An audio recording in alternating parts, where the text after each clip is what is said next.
memproses makanan atau zat-zat tertentu yang diperlukan bayi juga sudah mulai berkurang. Mungkin pada kondisi tertentu pembuluh darah dan aliran darahnya juga sudah mulai jelek dan sebagainya.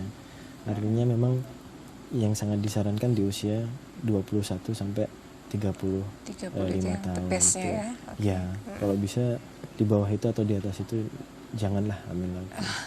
Atau memang dalam pantauan dokter yang sangat betul. ketat ya mungkin Kalau memang diinginkan hamil, kalau sudah kejadian yang seperti pertanyaan bulan tadi, dok kalau sudah kejadian bulan ke-6 gimana? Jadi hal optimal yang bisa kita lakukan adalah pemantauan secara berkala kondisi kesehatan ibu dan janin. Era modern ini macam-macam fasilitasnya, asal ibu dan ayah mau untuk rutin konsultasi atau datang ke dokter, kita bisa memantau kesehatan ibu dan janinnya secara berkala. Artinya, nah ini sudah datangnya misalnya nggak pernah sama sekali berhubungan sama dokter, terus tiba-tiba ada yang aneh, terus baru ke dokter, nah dokternya ketemu, ya sudah, kita akan lakukan pemeriksaan secara berkala dan biasanya waktunya lebih rapat. Bukan tidak mungkin tindakan-tindakan tertentu untuk penyelamatan ibu dan bayi dilakukan pada saat itu atau beberapa waktu ke depan setelah pertemuan. Lebih sering kontrol berarti ya untuk memantau. Ya baik. Yang umum memang bunda-bunda ini kan sebulan sekali ya ketika hamil ya untuk melakukan kontrol, kemudian ada tes darah. Sebenarnya tes darah itu sebenarnya sebaiknya di sebelum kehamilan atau pada saat kehamilan ya dokter ya? Jadi ada beberapa kali, ada beberapa momen. Yang paling bagus ya seperti yang kayak saya sampaikan tadi, sebelum hamil. Sebelum kehamilan. Jadi sebelum kehamilan ada yang namanya preconceptional screening. Itu ada beberapa hal yang harus dilakukan pemeriksaan. Kadar gula, kolesterol, terus sampai detak jantung juga begitu dokter perlu? Ya, kalau ada perlu sekali. Artinya riwayat ibu ini sangat penting. Penyakit asma, penyakit lain ya, misalnya yang banyak sekarang yang muncul adalah kelainan autoimun pada ibu. Terus pada saat kecil misalnya punya penyakit tertentu kayak jantung. Karena era pengobatan penyakit jantung sekarang sudah bagus, perempuan yang punya kelainan jantung itu angka harapan hidupnya jadi panjang. Lebih panjang. Jadi bisa akhirnya masuk ke usia hamil dan akhirnya dia hamil. Nah pada saat hamil inilah masalah muncul. Bahkan untuk kelainan jantung yang sudah dikoreksi pun, artinya yang sudah diperbaiki, itu masih tetap perlu mengadakan konsultasi yang erat, dokter kandungan bahkan nanti ke dokter jantungnya. Karena pada kehamilan semuanya berubah. Jadi tubuh perempuan pada saat hamil tidak ada yang sama, semuanya berubah. Terutama pada sistem kerja jantung dan paru. Nah usia 7 bulan, 8 bulan itu berat-beratnya. Kalau memang dari awal sudah sebenarnya sakit jantung ini tidak bisa diperbaiki dan menurut ilmu kedokteran memang sudah tidak layak hamil, saya rasa itu jadi polemik untuk kita. Gimana caranya menyelamatkan ibu tanpa mengorbankan bayinya, meskipun sangat tidak mungkin, kebanyakan pasti ada salah satu yang dikorbankan atau bahkan mungkin dua-duanya. Jadi yang itulah kenapa saya sangat tekankan awal hamil ketemu dokter dulu lah. Jadi ketemu dokter dulu, silahkan tidak sampai fatal, betul. Begitu artinya ya, dokter. Kalau saya tidak mengatakan ini yang terbaik, bukan, tapi kita berusaha untuk mencari gimana caranya nanti meminimalkan resiko-resiko yang akan muncul. Kalau untuk kemudian tidak bermasalah, ya silahkan. Untuk berikutnya untuk tidak ketemu dokter lagi tidak apa-apa. Iya, itu untuk kehamilan yang pertama ya dokter. Jadi mesti tahu untuk penyakit-penyakit seperti virus dan sebagainya masih bisa dilanjutkan ya dokter. Misalnya orang dengan pertanyaan yang sulit dijawab karena untuk yang orang-orang awam gampang tahu itu TORCH. Toxoplasmosis, cytomegalovirus, rubella. Dok, kalau kadang datang ke kita usia 4 bulan, 5 bulan, dok perlu nggak kita cek TORCH? Kadang jawabnya bingung, gimana ya? Kalau hasilnya positif terus mau apa bu? Ini sudah terlanjur gitu kan? Artinya sudah terlanjur. Untuk toxoplasmosis atau sitomegalovirus, memang kelainan yang ditimbulkan itu rata-rata berat kalau memang janinnya betul, rata-rata berat. Jadi dampaknya kita bisa lihat langsung, misalnya secara nyata dari pemeriksaan ultrasonografi atau setelah lahir, itu memang kecatatannya nampak jelas. Tapi jangan lupa ada beberapa kasus dari virus TORCH ini juga yang menimbulkan kecacatan yang kecil tapi nggak enak. Kenapa saya bilang kecil tapi nggak enak? Misalnya kayak bisu dan tuli, nggak bisa dideteksi melalui cara apapun. Betul. Setelah lahir mungkin ada yang bilang loh, mungkin nggak akan respon dari suara, tapi paling nggak dia dilus-lus saja kan bisa, taktilnya masih atau respon geraknya masih ada. Hanya pendengaran sama bisu yang terganggu itu yang sulit, yang kadang-kadang nggak bisa terdeteksi. Tidak terdeteksi di awal. Betul, artinya kita kalau memang sudah datang bulan keempat terus membawa pemeriksaan TORCH, ya tugas kita hanya satu, menjelaskan, Bu, ini resikonya nanti bisa jadi seperti ini. Kalau misalnya tidak terdeteksi secara nyata di ultrasonografi. Tapi kalau misalnya dari pemeriksaan dengan alat bantu ternyata ada yang hasil yang nyata, oh ini ada kecacatannya, ya sudah, kita tinggal ungkapkan saja. Dan sulit menyampaikan kondisi janin yang bermasalah kepada ibu itu sangat sulit sekali. Dan satu lagi, kalau kelainannya berat, kita tidak bisa melakukan apa-apa, dalam arti tidak boleh seenaknya dikeluarkan aja selesai. Mengakhiri kehamilan itu tidak bisa disarankan. Tidak diizinkan, kecuali satu-satunya yang diizinkan adalah kecuali untuk menyelamatkan nyawa ibunya, dan itu pun seandainya kehamilannya yang sangat dipertimbangkan adalah yang kehamilan awal. Kalau misalnya ibu kelainan jantung berat terus sudah masuk bulan ke-8, bulan ke-9, ya sudah, ya kita merawat seoptimal mungkin. Tapi kalau misalnya kelainan jantung berat kita ketemunya masih di awal sekali, mungkin di bulan pertama, bulan kedua, mungkin kita masih ada opsi untuk dikeluarkan, bisa dihentikan kehamilannya. Tapi untuk kecacatan bayi, meskipun sebenarnya memiliki dampak psikis yang hebat kepada orang tua, tetap kita tidak punya kewenangan untuk mengeluarkan bayinya itu tadi. Jadi harus sampai secara medis, betul. Secara medis dan hukum kita pun tidak mengizinkan itu. Jadi biar diselesaikan. Baik, jadi ini yang mesti dipahami oleh para bunda dan ayah, apabila memang terjadi hal yang tidak diinginkan terhadap janinnya, tidak sempurna ya, begitu ya. Itu ternyata dari para dokter SPOG punya kewajiban untuk melanjutkan terus kehamilan itu, kecuali beresiko terhadap ibunya, begitu ya. Dan itu bisa disampaikan, bisa tidak ya dokter ya? Kadang-kadang agak susah juga ya ngeliat karakter bundanya juga ya. Nih bundanya melo nih, waduh kalau dikasih tahu pingsan. Mungkin lebih enak ngasih tahu cara yang muda, mungkin ngasih tahu pasangannya dulu atau suaminya, ngasih tahu keluarganya atau ibunya, dulu. mertuanya, gitu ya mungkin beberapa keputusan, karena budaya kita yang orang Indonesia ini masih kekeluargaan, lebih baik nanti diputuskan sama keluarganya sendiri seperti apa gitu. Tapi lebih enak menyampaikan sekalian apa adanya daripada ditunda nanti di akhirnya menimbulkan masalah. Terkejut ketika itu. Tapi ya serba salah juga ya dokter ya. Iya, memang gampang-gampang sulit. Iya, lepas dari ini semua adalah takdir ilahi ya. Tapi barangkali memang kontrol dan mengetahui kondisi janin dan kehamilan itu dengan lebih sering dan lebih pasti itu lebih enak ya dokter ya, supaya tahu untuk bagaimananya. Baik, kemudian untuk bunda-bunda yang mungkin punya genetik kayak kanker, apakah itu juga berisiko? Tidak terlalu atau bagaimana? Mungkin epilepsi, kemudian kalau epilepsi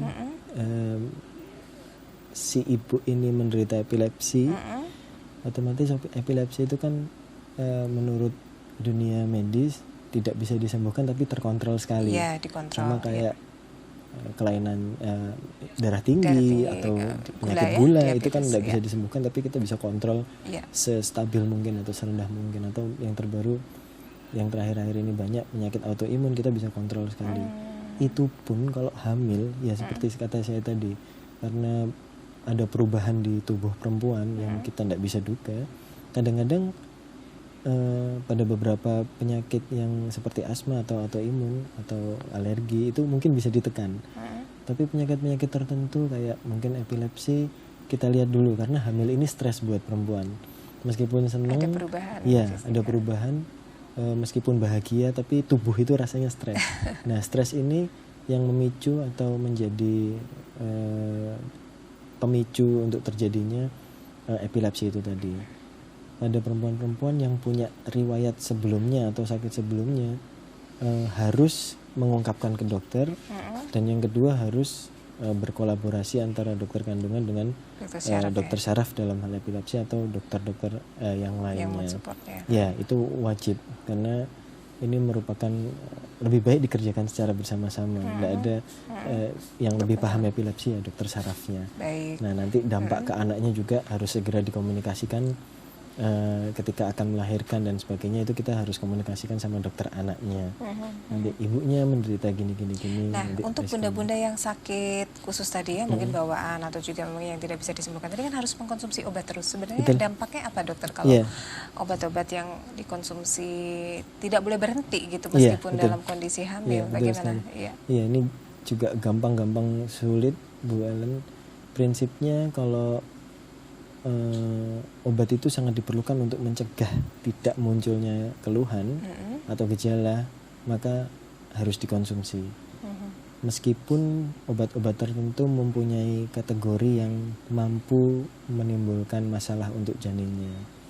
Nggak bisa diganti penyesuaian mungkin bisa, selama hamil artinya, gitu ada misalnya ya? Untuk kasus yang epilepsi, misalnya sebelum hamil dia mengkonsumsi 3 sampai 4 obat per hari, pada saat hamil mungkin dipilih 1 yang paling ringan. Nah, itu nanti dari situ dilihat perkembangannya seperti apa, dan kita juga wajib menyampaikan ke ibunya ini harus diobservasi secara ketat karena apapun itu dampak obat terhadap bayinya pasti ada. Pasti ada resiko lagi nih ya. Iya, betul. Baik, masih akan kita bahas lagi ya nanti ya dokter ya. Baik, ayah bunda keluarga tercinta, resiko pada ibu yang sedang hamil masih kita diskusikan malam hari ini sampai dengan jam 9 malam. Saya Ellen Pratwi dan Dr. Agung akan segera kembali setelah Anda ikuti yang berikut ini. Allahumma ghafir lana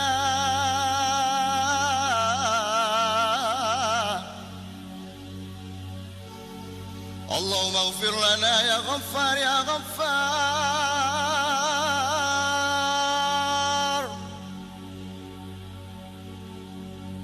اللهم افتح لنا أبواب الرحمة.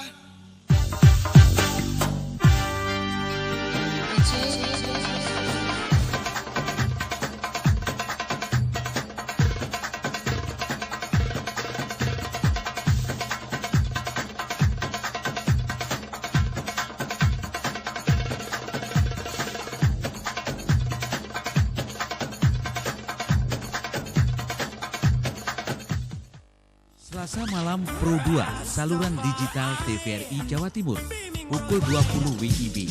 Blong, tampil cantik. Soal gimana sih tata busana pakaian menggunakan batik yang memang di sini dibahas bagaimana seorang wanita tampil cantik menawan dari sisi make up, cara berbusana dan etika. Anda juga bisa berinteraksi dengan pakar kecantikan. Pukul 21 WIB. Musik for you. Genre reggae. Anda bisa request dan memilih lagu-lagu bergenre reggae yang berasal dari Jamaika dan berinteraksi langsung dengan pembawa acara yang penuh canda.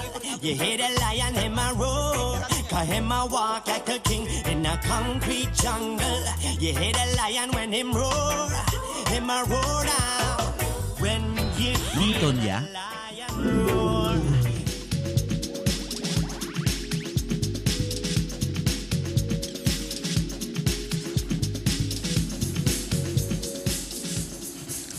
Ya, ayah bunda keluarga tercinta, peluang apa kata dokter masih Anda ikuti malam hari ini yang merupakan persembahan dari TVRI Pro 2 Jawa Timur yang didukung oleh Rumah Sakit Ibu dan Anak Kendang Sari dan Kendang Sari Mer. Baik, tidak terasa kita sampai di sesi yang terakhir ya, Dokter Agung ya, ngobrol-ngobrolnya cukup seru malam hari ini. Dan tentu saja masih ada beberapa hal yang harus disampaikan kepada bunda ataupun calon bunda supaya nanti kehamilannya lebih lancar dan resikonya bisa ditekan ya dokter ya. Baik, kalau tadi kita di awal sampai dengan sesi yang sebelum ini lebih banyak menyampaikan tentang persalinan atau kehamilan anak yang pertama begitu ya, untuk persiapan-persiapan, kemudian ketika ketahuan di bulan ke-6 dan agak terlambat mengetahui juga seperti apa. Nah, kemudian alhamdulillahnya jika kemudian yang pertama ini lahir dengan baik-baik saja ya, Bunda juga sudah bisa menerima kondisi apapun dari putra-putrinya. Kemudian Bunda ini hamil lagi. Nah, beberapa tahun kemudian Bunda ini hamil lagi, akan muncul ini ya, kenangan lamanya ini. Pasti akan bingung juga ya, dokter, betul. Gimana? Apakah kemungkinan resiko di anak pertama akan berulang di anak yang berikutnya? Bagaimana dokter? Ya, terima kasih. Jadi betul sekali Bu Ellen.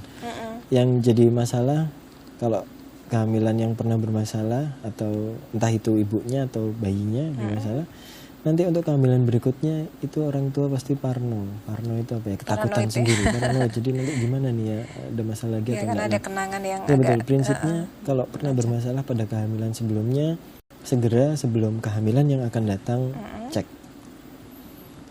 Beberapa rumah sakit sudah merencanakan kehamilannya, betul, ya. Iya, beberapa rumah sakit sudah punya yang namanya preconceptional screening, artinya persiapan ibu sebelum kehamilan untuk yang berisiko tinggi. Jadi bukan paranoid yang dibesar-besarkan, tetapi segera lakukan tindakan untuk mempersiapkan kehamilan berikutnya. Iya, betul.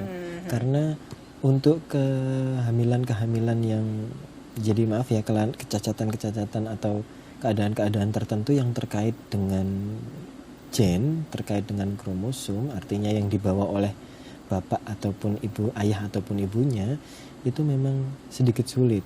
Sulitnya begini, kalau misalnya nanti misalnya hamil lagi, ada kelainan tertentu yang misalnya anak lakinya akan kena terus. Nah, kita kan tidak bisa memprediksi anak berikutnya ini apa saja tidak bisa. Tapi sekarang sudah ada satu teknik baru yang kita bisa mengetahui gimana caranya sejak di dalam rahim ini kita mengetahui kondisi bayinya itu tadi.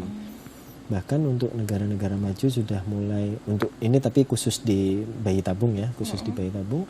Untuk negara-negara maju mereka sudah melakukan penapisan sejak sebelum embrio itu ditanam. Itu di negara maju. Bisa ya? Ya, sudah seperti itu. Artinya untuk kecacatan yang cukup berat sudah mulai diambil selnya sebelum ditanam, terus dicek untuk kemudian ditanam. Kalau bagus. Iya. Kalau bagus. Jadi istilahnya kalau orang kita ngomongnya wah berlagak Tuhan atau berlagak, tapi menurut saya untuk pengetahuan betul dan ini, ya, karena efek majunya ilmu pengetahuan dan tuntutan zaman juga, mau tidak mau kita akan bergeser ke sana. Yang berikutnya kalau sudah kadung hamil, katakanlah terjadi kehamilan muda, nanti di kehamilan muda itu kita bisa melakukan penapisan dini melalui alat ultrasonografi dan beberapa pemeriksaan darah yang ya sayangnya masih cukup mahal. Terus nanti di awal trimester kedua atau awal 3 bulan kedua itu sebenarnya ada teknik yang bisa dilakukan, cuman agak menyakitkan. Artinya kita harus mengambil cairan dari ketuban, cairan ketuban itu diambil, atau mungkin kalau perlu darahnya bayinya diambil. Memang beresiko juga, tindakan ini juga beresiko, mahal, dan masih belum bisa dilakukan di semua tempat, tapi paling tidak sudah ada beberapa tempat di Indonesia yang mampu melakukannya. Apalagi di Surabaya saya dengar juga sudah mulai ada. Artinya nanti diambil cairannya terus diperiksakan. Dari situ kita dokter, ayah dan ibu bisa tahu kira-kira yang dibawa oleh janinnya ini hasil yang baik atau yang jelek. Misalnya kalau yang terkait dengan kelainan bawaan yang terkait kromosom dan genetik, itu kita bisa tahu bayi ini tidak bermasalah. Oke, dilanjutkan. Tapi kalau memang ada masalah, nanti kita berikan opsinya kepada orang tuanya lagi. Untuk terapi janin, sekarang sudah bergeser Bu Ellen. Jadi terapi janin itu sudah mulai berkembang di seluruh dunia, juga udah mulai berkembang. Jadi dokter-dokter tuh sekarang berlomba-lomba gimana caranya mencegah kelainan bawaan. Kalau sudah terjadi, gimana caranya dia di dalam itu diobati, diterapi. Jadi bisa ya? Iya, sekarang eranya sudah ke arah sana, tapi memang masih apa ya, Betul, pengembangan lagi yang ya. panjang, jadi Panjang, pengembangannya panjang sekali, jadi Iya ya dokter. agak Baik, rumit. tadi kita memang membicarakan janin yang mungkin normal, maksudnya ternyata di bayi tabung pun itu sebenarnya ada resiko juga ya dokter. Oh iya. Wadah. Mungkin Iya, di tinggi sesi sekali. terakhir ini Jadi- bisa ada pencerahan tentang Iya hal betul. ini. Jadi memang prinsipnya begini, karena di awal tadi kita bilang sel sperma yang masuk ke tubuh perempuan itu dianggap benda asing, Sudah menjadi sudah resiko. memang sudah berisiko. Tubuh perempuan sendiri harus bisa mengkondisikan supaya sperma ini bisa, atau embrio ini bisa tumbuh jadi janin, jadi bayi secara sehat. Yang tidak bisa, yang tidak terjadi pasti ada yang tidak match, yang tidak cocok antara yang dibawa oleh ayah atau yang terbentuknya janin itu tadi dengan tubuhnya si ibu ini. Nah, pada kasus-kasus bayi tabung itu menurut penelitian yang pernah dilakukan resikonya meningkat hampir 10 kali lipat untuk kelainan resiko terhadap ibu dan bayinya. Resiko hipertensi, resiko menderita katakanlah kelainan bawaan itu jauh lebih tinggi pada bayi tabung. Makanya di negara maju kita sudah, ya itu tadi yang saya ceritakan, diambil selnya satu atau diambil beberapa materi genetiknya, diperiksa terus untuk dimasukkan lagi. Meskipun di tempat kita masih belum populer yang seperti itu, tapi sudah. Itu tetap ada mungkin karena dipilih begitu ya. Iya, ternyata iya. tetap saja mengandung tetap ada resiko. resikonya, tetap ada resikonya. Jadi meskipun yang sudah pilihan minimal paling enggak menyebabkan komplikasi pada ibunya juga bisa. Memang ternyata seperti itu. Jadi penerimaan yang cukup sulit akhirnya berhasil pada sisi bayi tabung itu juga menimbulkan resiko. Tapi apapun itu yang jelas harus ditapis secara dini. Artinya setelah proses itu pun harus diikuti dengan tetap seksama. harus dipantau terus Iya, ya betul. dokter ya. Iya. Baik. Kemudian tadi kita sempat membicarakan anak kedua dan sampai ketiga keempat begitu resiko Ada yang itu beberapa, bisa berulang ada. begitu ya. Ada beberapa kelainan yang paling gampang nggak cocoknya darah bapak sama ibu yang nggak cocok. Itu Jadi, untuk kasus itu. Ya, untuk kasus yang seperti itu biasanya kita bicara resus ya, golongan darah yang cukup jarang, ibunya negatif, bapaknya positif. Itu biasanya anak pertama nggak apa-apa, tapi anak berikut-berikutnya kalau memang darahnya nggak cocok sama ibunya, artinya darahnya sama kayak bapaknya tapi nggak cocok sama ibunya, itu bisa bermasalah. Nah, itu perlu intervensi pada kehamilannya. Gitu ya. Itu yang paling mudah. Nah, apalagi pada kehamilan-kehamilan dengan keracunan kehamilan, kalau orang awam bilang, atau preeklamsi, itu kehamilan berikutnya resikonya meningkat untuk berulang. Bukannya menurun tapi karena Malah justru lebih tinggi. meningkat. Iya, justru lebih tinggi, bisa mencapai 60-70% untuk Walaupun dengan kondisi yang sudah Iya. dipersiapkan Iya. begitu. Meskipun katakanlah tetap misalnya Menekan ya? berat badannya diturunkan, Iya. misalnya dulu hamil pertama gemuk sekali, terus hamil kedua sudah diturunkan. ya. Poin pertama adalah histori atau sejarah, pernah nggak menderita preeklamsi. Itu poin pertama. Usia, terus riwayat. Jadi kalau sudah usianya lebih dari 35, riwayatnya hamil pertama preeklamsi, ya sudah, tetap ada resiko untuk jadi preeklamsi. Iya. Memang sekarang sudah ada beberapa pencegahan obat yang bisa dikonsumsi oleh ibu hamil, tapi sekali lagi memerlukan usaha yang kuat. Artinya harus lebih sering ketemu sama dokter kandungannya juga. Kalau untuk anak Down syndrome itu dokter, itu ketahuannya seperti apa Oh biasanya? iya, Down syndrome ini fenomena yang cukup langka, cukup unik, tapi sekarang ini banyak karena kalau misalnya Down syndrome aja tanpa misalnya masalah lain, itu angka harapan hidupnya bagus, cuman mungkin secara intelijensia, mohon maaf ya, sedikit kurang dibandingkan anak-anak pada umumnya. Daya kembangnya pun, tumbuh kembang cukup terhambat. Nah, yang perlu orang tua ketahui, karena angka harapan hidupnya cukup baik, dan sekarang ini di Indonesia, di kota-kota besar sudah ada komunitasnya sendiri. Ada tempat-tempat yang bisa untuk mengelola artinya anak-anak ini dokter wajib memberitahu resikonya, dan resiko itu bisa diketahui sedini mungkin pada saat kehamilan 11-14 minggu. Seawal mungkin kita sudah bisa deteksi. Memang memerlukan pemeriksaan beberapa laborat yang cukup mahal, tapi saya rasa itu setimpal ya, setimpal untuk mempersiapkan nantinya kalau memang betul ternyata Down syndrome, paling enggak orang tua sudah mengetahui, informasi yang didapat juga sudah lebih banyak. Baik, iya dokter.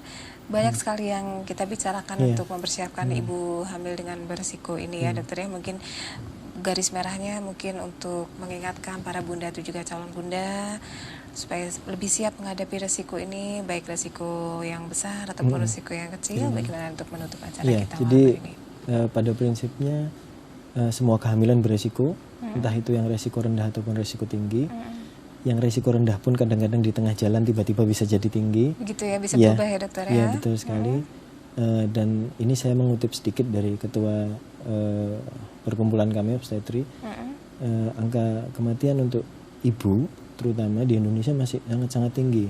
Jawa Timur masih sangat-sangat tinggi, dan semua dokter kandungan dan semua masyarakat mempunyai peran atau mempunyai porsi untuk ikut serta menurunkan ini. Jadi yang paling mudah sebenarnya tolonglah temui tenaga kesehatan dulu. Kalau hamil, begitu hamil tolong jangan ditunda, temui tenaga kesehatan dulu. Kalau memang kehamilan pertama, kalau memang kehamilan lebih dari 1 kali atau kehamilan kedua dan seterusnya, tolong segera kalau memang bermasalah kehamilannya, temui tenaga kesehatan, sebisa mungkin terpapar sama dokter dulu. Di awal kehamilan sebisa mungkin terpapar sama dokter dulu, untuk kemudian ditapiskan resikonya tinggi atau rendah. Setelah itu baru langkah-langkah berikutnya bisa diambil. Intinya jangan malas-malas menemui tenaga kesehatan. Pada saat-saat istimewa kehamilan ini karena ini akan menentukan kualitas dari janin Anda.